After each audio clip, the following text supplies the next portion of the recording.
sa mga nakakausap po, generally, the senators just want to go back to work. And itong impeachment is part of our responsibilities under the Constitution. So, it's part of our work. No? Tapos na ang Senate Flix. Back to work na tayo. So, in the next few weeks, ay ilalatag na namin yung mga LEDAC bills na dapat matapos. At lalatag na rin namin yung mga preparations natin for the impeachment on July 6. Tuloy-tuloy yung aming coordination with our intelligence clusters, enforcement agencies. We started the preparation na for yung physical preparation for the impeachment. Kakaupo ko pa lang yun, nakaagad din. Kasi ako naman, honestly, I serve at the pleasure of our colleagues. No? Hindi naman ako,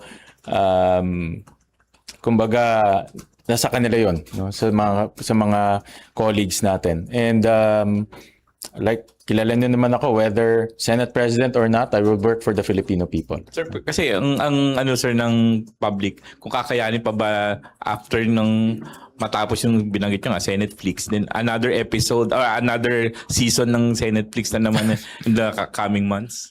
Ako ang sentimento na nakukuha ko sa ating mga kasamahan, gusto na nila rin bumalik sa trabaho eh. No?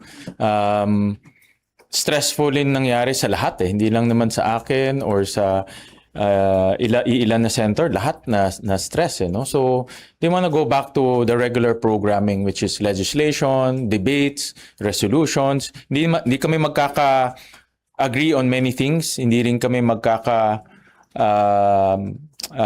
we will not have the same position on many things. Pero ang position namin is certain na lahat kami gusto namin magtrabaho na. Hindi man kami mag-agree on certain bills and resolutions, but at least napagdebatihan natin at napag-usapan natin. So we will request the senators to already proceed with their hearings, na basa na yung mga members ng committees, na elect na rin yung mga chairman at vice chairman ng committees, so they can already proceed with conducting a hearing para pagpasok natin tuloy-tuloy na yung mga discussions. Ayan.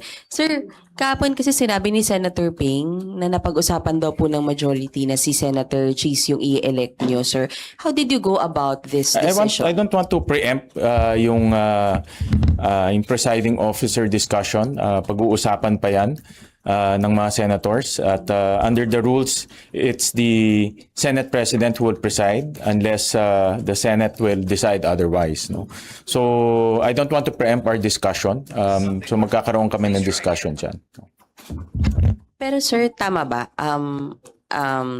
You are okay if ever yun yung maging decision na majority na si Senator Cheese ang mag-preside? Pag-uusapan muna. Pag-uusapan. I cannot preempt kung ano yung magiging discussion. But kayo, sir, you want to preside? We will discuss. No, we will discuss. But right now, as it stands in the rules, I will preside.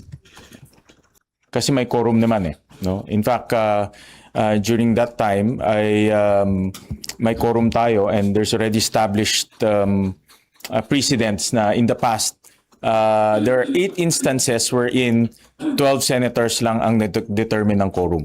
Pero sir, yung sa session yung kahapon, yung mga election ng ng committee chairmanships, parang may mga inulit kayo doon dahil ba to Wala naman yung mga binanggit na pangalan na chairmanship were only manifestations.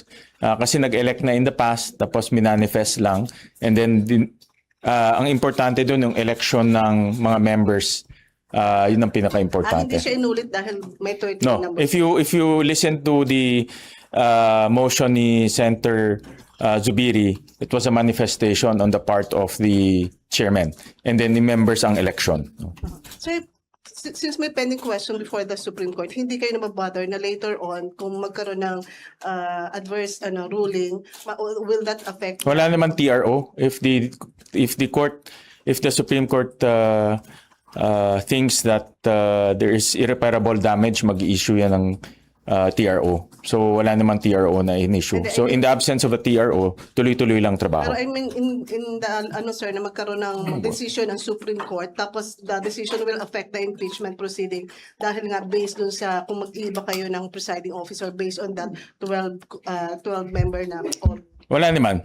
Tuloy-tuloy lang yung trabaho, no? Wala namang in-issue na TRO. We understand, sir, na gusto nyo masunod yung sa Constitution. Pero, sir, kasi yung ngayon may issue ng warm bodies na available during the impeachment trial. So, are you in any way open to discussing, sir, na ibaba talaga yung threshold? Kasi, sorry, sir, pero may possibility pa kasi We may cannot ibang preempt maayos. kung anong sasabihin ng prosecution. We cannot also preempt kung anong sasabihin ng ibang mga senators.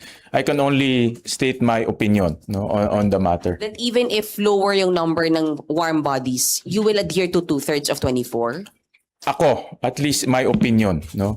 I don't know with the others. Hindi ko pa sila nakakausap on that matter, no. Sir, isa na lang. Sir, gaano kahalaga na makausap niyo sa Senator Alan Cayetano para sa inyong Senate presidency, knowing na siya yung pinalitan niyo at para sa mas united na Well, ginawa ko kahapon, I reached out to all of the members, including the minority members on the floor.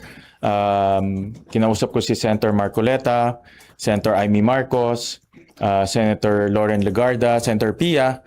We had a very long discussion. Si Senator Bongo, yesterday, kausap ko rin siya. And that's why nga na-elect siya kaagad as chairman of the Youth and Sports Committee, no? Because yun naman yung kanyang advocacy. So, yan naman ang gusto natin, no? Makabalik sa trabaho. And even si Senator Joel yesterday, very clear naman yung kanyang direction is to go back to work. In fact, siya yung pinaka-productive yesterday on the floor, no? Sponsoring bills, sponsoring resolutions, and yan talaga ang trabaho namin, no? We have to go back to our normal programming. You plan to reach out to Senator? Yes, I plan to reach out to all, no, to all. After I've talked to Senator Camille Villar yesterday, we talked also. Kaya rin na-appoint siya as chairman of the Government Corporations Committee, which is a very important committee dahil we're also looking at implementing the optimization bill and kasama doon ang GOCCs. Do you see the need for a caucus, especially dahil malapit na Yes, dadating rin tayo dan. In fact, we will have an all-senator caucus before the impeachment. Sen, So, hindi pa nagko-congratulate si Kanan. Okay? Personally, wala pa, no? Wala pa naman, but yung mga ibang senators like si Senator Lauren, nag-usap kami kahapon at maganda naman usapan namin.